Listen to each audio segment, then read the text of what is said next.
Bonjour et bienvenue, j'espère que vous allez bien. Pour moi, ça va hyper bien. Sur cette partie, je vais vous montrer comment faire le management. Le management, ça veut dire quoi? Ça veut dire le fait de prendre une trade et de le ménager jusqu'à ce que le prix vous sort. Ça veut dire que vous allez prendre une trade, vous allez maintenir cette position-là jusqu'à ce que le prix décide de vous sortir. De façon simple, de façon stratégique, de façon logique. Voilà, donc on va faire l'exemple sur une des trades qu'on avait vu ensemble. Par exemple, là, c'était les trades sur le multi-time frame, épaule, tête, épaule. Sur le H4, c'était là où il y avait l'entrée, je crois bien. Voilà. Maintenant, une fois que vous prenez cette trade-là, comment est-ce que vous allez la ménager? Voici notre première entrée. Je vais agrandir ça pour que vous puissiez comprendre de façon beaucoup plus précise. Une fois que vous prenez votre trade, il n'y a pas de problème. Il n'y a pas de problème. Maintenant, vous allez ménager cette trade-là. Et comment est-ce que vous devrez ménager cette trade-là? Il faut comprendre qu'il y a beaucoup de choses qui jouent. Il y a beaucoup d'aspects qui jouent. Après avoir pris cette position, vous savez que le prix pouvait faire une épaule, tête, épaule. Là, vous savez très bien. Donc, votre épaule, première épaule, elle est ici. Votre deuxième épaule, elle va être quelque part ici. Donc, tant que le prix n'a pas encore créé cette épaule, tête, épaule là, par exemple, vous n'allez pas partir en break-even. Vous gardez toujours votre stop loss. Maintenant, une fois que le prix décide de changer de scénario, par exemple, comme ce qui vient de se passer ici, le prix décide de retester ici et donne une entrée ici. Là, à partir de là, votre stop loss, vous ne l'amenez pas en break-even. Non, vous l'amenez ici. Là où vous devrez mettre le stop loss du deuxième trade, du deuxième entrée. Est-ce que vous comprenez un peu?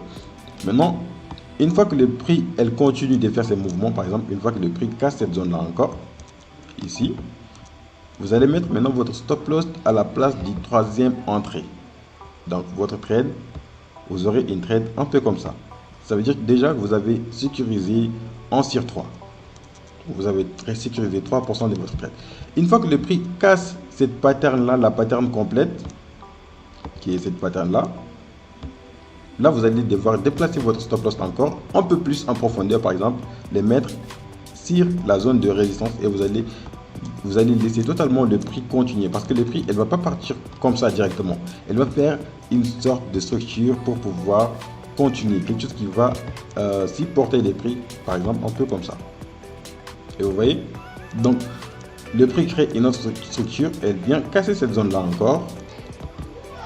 Là, vous allez déplacer votre stop loss jusqu'au ce niveau-là, cette entrée-là, ici.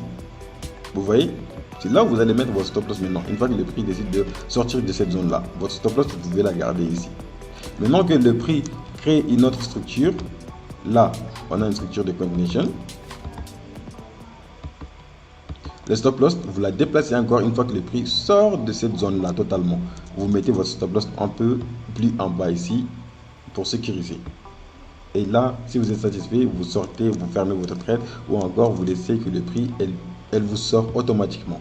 Et après que le prix a fait cette très belle impulsion, les gens qui sont dans le trading, les gens qui savent, après que le prix a fait ce genre d'impulsion, elle est forcée de faire de deep correction. Et à partir de là, à mon avis, vous pouvez sortir à ces niveaux-là. Une fois que vous voyez le prix faire de ces impulsions comme ça, comme c'est bougé là, impulsion entrée, là vous dites oh, je sors. Voilà, donc c'était la partie de du management. J'espère que cette vidéo vous a aidé. Si c'est le cas, ça me fait plaisir et on se capte sur la prochaine vidéo.